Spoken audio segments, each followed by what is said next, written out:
ભાઈ ભાઈ હાચા ને આટલા વડા ગેડા બેહી રહેલા આગળ કેટલા વડા ગેડા હતો આ ગેડા હાચાવાની હેડી વાત છે કે આટલા વડા ગેડા હાય હાય હાય હાય કેટલા વડા બેહી રહેલા છે ને હાય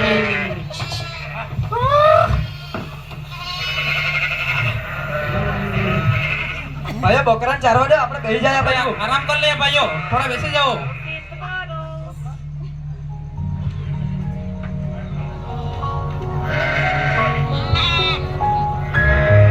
યાકૂબના 12 દીકરાઓ માંથી 11 દીકરા જે ઘેટા ચરાવવાને ગયા છે.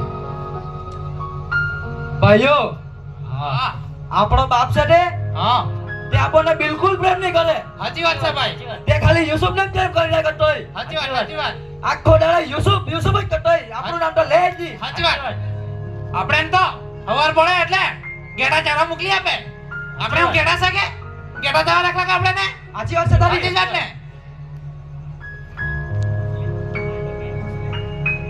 આપણે તો ગેટા બકરાને હાચવા હેલી વાત છે કે સાચી વાત આપણે તો ગેડા ચાર ચાર ગેડમાં જિંદગી બોડવાની છે સાચી વાત આપણાને તો નોકર જેવા જ રાખી મોકલા ત્યારે ત્યારે.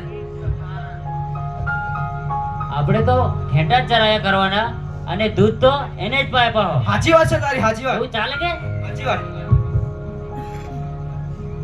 આપણે તો જો ને આપણે ગેડા ચાલી ચાલીને આપણા બાલ બી ગેડા જેવા જ થઈ ગયેલા. સાચી વાત આપણે હાલત તો ને હાલત સાચી વાત. શેક જાય ને કલાક લો આપણે ના પેલો ખાઈ ખાઈને જાડો થઈ ગયેલો સાચી વાત. સાચી વાત ને ને આપણા જેને કેવા પોટલા. સાચી વાત આપણે આખો દિવસ ગેડા બકરા ચારવાને ને ઘેરે બેહી બેહીને ખાય જ કરે. સાચી વાત ચાલો ભાઈઓ હા આપણો જવાનો ટાઈમ થઈ ગયો ઘેરે. સાચી વાત ચાલ યુસુફ ઈશ્વરની ઈચ્છા પ્રમાણે અને યાકૂબ એનો જે પિતા છે એની આજ્ઞા પ્રમાણે જીવતો માટે એના 11 ભાઈઓ યુસુફની ઘણી બધી ઈર્ષ્યા કરતા હતા.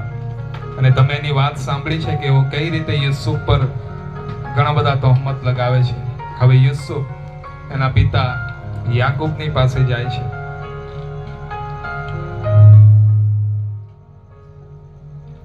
પિતાજી હા યુસુફ દીકરા. આપણા ભાઈઓ છે ને હા ઈર્ષા કરે છે ભૂંડાઈ કરે છે અને એકબીજા પર મસ્કરી પણ કરે છે. હા હું એવું આવશે ને તો એ લોકોને હું જોઈ લઈશ. હા પિતાજી તું અત્યારે જાય ને. યુસુફ એના 11 ભાઈઓ જે દુષ્ટતા કરતા હતા એની ખબર યાકૂબને આપે છે.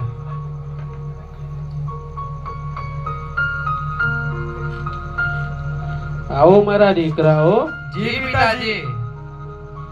મારે તમને બધાને એક વાત પૂછવી છે જી પિતાજી બોલો. અને એ વાત ખૂબ જ દુઃખની છે. જ્યારે એ વાત મને સાંભળવા મળી ત્યારે હું ખૂબ જ દુઃખી થયો, ખૂબ જ ખેદિત થયો. અને એ વાત આજે મારે તમને બધાને પૂછવી છે. શું તમે એકબીજાની નિંદા કરો છો? હા પિતાજી. શું તમે એકબીજાને ના ગમે એવું કામ કરો છો? હા પિતાજી ના. શું આપણા ઈશ્વર પિતાને ના ગમે એવું કૃત્ય કરો છો તમે? ના પિતાજી ના. સારું. તમે? પિતાજી પિતાજી હા દીકરા યુસુફ. મને એક સ્વપ્ન આવ્યું હતું. તેમાં આપણે બધા ખેતરમાં ઘઉંનો પાક બાંધતા હતા. એવામાં મારી પૂરી ટટ્ટાર ઊભી રહી અને તેની આસપાસની પૂરીઓએ મારી પૂરીને પ્રણામ કર્યા. પછી મને બીજું પણ સ્વપ્ન આવ્યું હતું. તેમાં સૂર્ય, ચંદ્ર અને 11 તારાઓ દેખાયા અને સૂર્ય, ચંદ્ર અને 11 તારાઓ મારી આગળ નમ્યા. તો શું હું અને તારી માં તારી આગળ નમીશું? તું ઘરમાં જા અત્યારે. જી પિતાજી. અને મારા દીકરાઓ તમે પણ ઘેટા બકરા ચરાવવા જાઓ. જી પિતાજી. અને યુસુફનું સ્વપ્ન જ્યારે એના બાપ યાકૂબને કહે છે, એના ભાઈઓ સાંભળે છે, ત્યારે તેઓ વધુ યુસુફની ઈર્ષ્યા કરવા લાગે છે. અને જ્યારે તેઓ ઘેટા ચરાવવાને બહાર નીકળી જાય છે ત્યારે યુસુફને આપણે કઈ રીતના ફસાવવો, એને કઈ રીતના આપણે ફસાવી દઈએ એના માટે એવો યોજના ઘડવા લાગી જાય છે. અને કઈ રીતના યોજના બનાવે છે તે આપણે જોઈશું.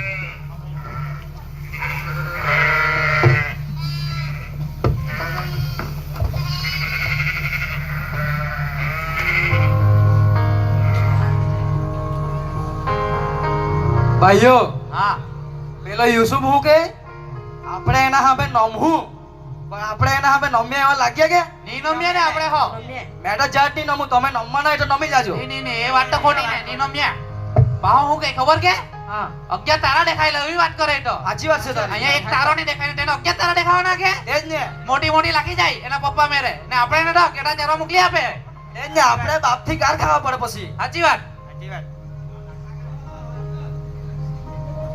ભાઈઓ હા હા બોલ આજે તો એને આપણે મારી જ નાખીએ. સાચી વાત છે તારી એને આવા તો દે એને આજે 11 તારા દેખાડીએ એને આવા દે એકવાર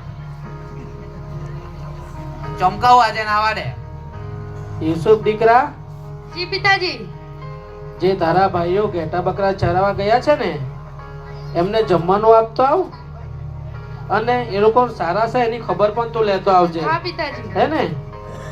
અને યાકૂબ યુસુફને એના ભાઈઓની પાસે મોકલે છે.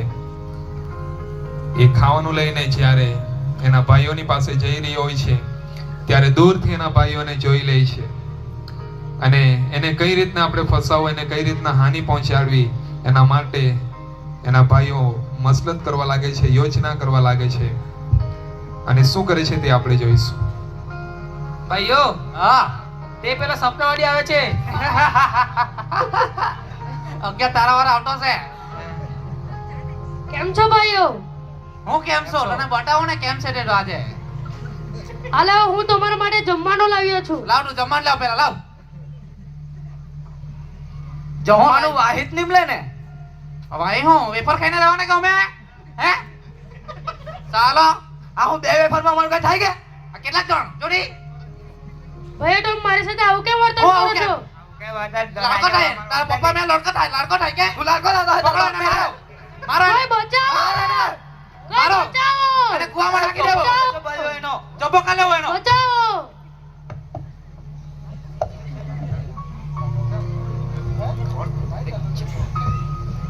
યાકૂબના ભાઈઓ યુસુફને મારે છે અને એવો એને સૂકા કૂવાની અંદર નાખી દે છે. યુસુફની શું ભૂલ હતી? એ તો પ્રમાણિક હતો, ઈશ્વર પ્રત્યે ન્યાયી જીવન જીવતો હતો. પણ જ્યારે એણે એના ભાઈઓની દુષ્ટતા એના બાપને કહી ત્યારે એના ભાઈઓ એના પ્રત્યે ઈર્ષ્યા કરવા લાગે છે. હવે યુસુફને એમણે કૂવામાં નાખી દીધું છે. હવે શું કરવું એની યોજના એના ભાઈઓ બનાવે છે તે આપણે જોઈશું. ભાઈઓ હા હવે આપણે યુસુફને કુવામાં તો નાખી દેતો હા પણ હવે આપણે પિતાજીને શું જવાબ આપીશું? આપણે વિચારીએ ને તેના વિશે હા વિચારીએ વિચારીએ જવાબ આપીશું વિચારીએ આપણે જલ્દી વિચારવું પડશે એના માટે હા હા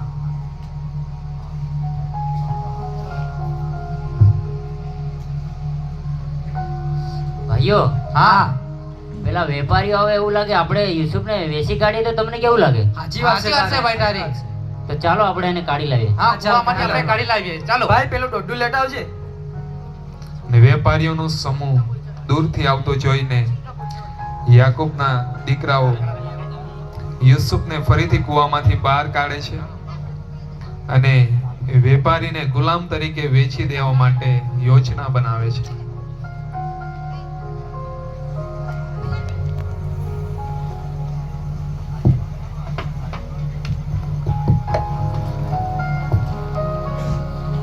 ભાઈઓ ઉભા રહો, ઉભા રહો, ઉભા રહો. બોલો. અમારી પાસે એક ગુલામ છે, શું તમે ખરીદવા માંગો છો? હા, ખરીદવા માંગે છે. શું કિંમત એમની? 20 ચાંદીના સિક્કા. સારું, એમને 20 ચાંદીના સિક્કા આપી દેવો. બહુ સારો બહુ છે સારો ગુલામ છે લઈ જાઓ કામ કરાવજો બરાબર હશે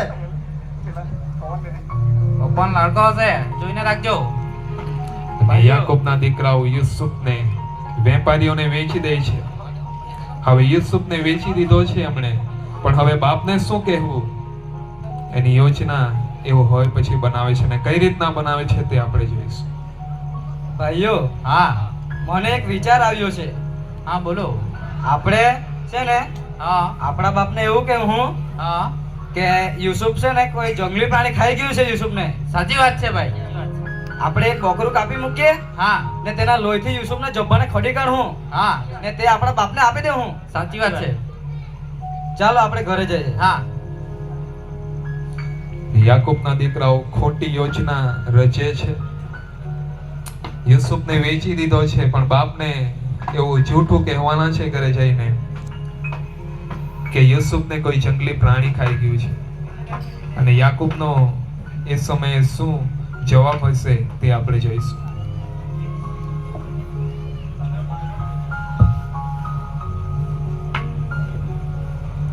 આવો મારા દીકરાઓ, જી પિતાજી. તમે આટલા ઉદાસ કેમ દેખાવો છો? અને યુસુફ મારો દીકરો ક્યાં છે, જેને તમારા માટે જમવાનું લઈને મોકલાવ્યો હતો અને તમારી સંભાળ સારા છે કે એની ખબર લેવા મોકલાવ્યો હતો? તે યુસુફ ક્યાં છે? પિતાજી, અમને ભાઈઓને એમ લાગે છે કે યુસુફને કોઈ જંગલી પ્રાણી ખાઈ ગયું છે શું? ને આ યુસુફનો જબ્બો મળ્યો છે. આ તો મારા યુસુફનો જબ્બો છે. તમે તો કઈ કર્યું નથી ને મારા યુસુફ સાથે? હા પિતાજી, હા. મને એવું લાગે તમે કોઈ યુસુફ સાથે કઈ કર્યું છે. હા પિતાજી, હા. જાઓ, મારા યુસુફને હોટે લાવો. જી પિતાજી. જાઓ અહીંથી, મારા નજરથી દૂર લઈ જાઓ. જી પિતાજી.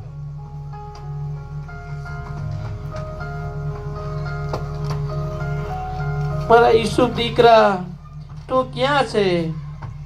મેં તને તારા ભાઈઓની ખબર લેવા મોકલાવ્યો હતો, તું પાછો કેમ ના આવ્યો? મારા યુસુફ દીકરા, તું ક્યાં છે? તું ક્યાં ખોવાઈ ગયો? અને યાકૂબ એના દીકરા યુસુફને માટે ઘણું બધું રુદન કરે છે, કેમ કે યાકૂબને એના દીકરા યુસુફ પ્રત્યે ઘણો બધો પ્રેમ હતો. હવે યુસુફને વેપારીઓને ગુલામ તરીકે વેચી દેવામાં આવી છે. હવે યુસુફ સાથે શું થાય છે આપણે જોઈશું.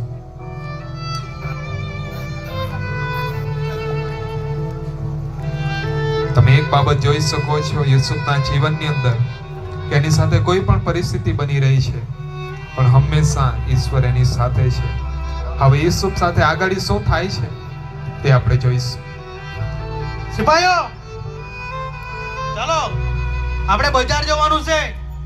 એક ગુલામની ખરીદી કરી લાવવાની છે, જે આપણા આ ઘરને મહેલને દેખરેખ રાખી શકે. આ બાજુ બી જોજો, બધે જોજો, હારો દેખાય તેને લેવાનો છે.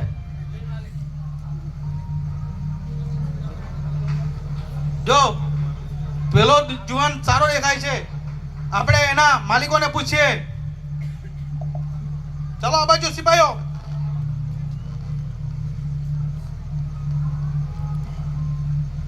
અમે આ ગુલામની સારી કિંમત તમને આપવા માંગીએ છીએ. એની શું કિંમત છે?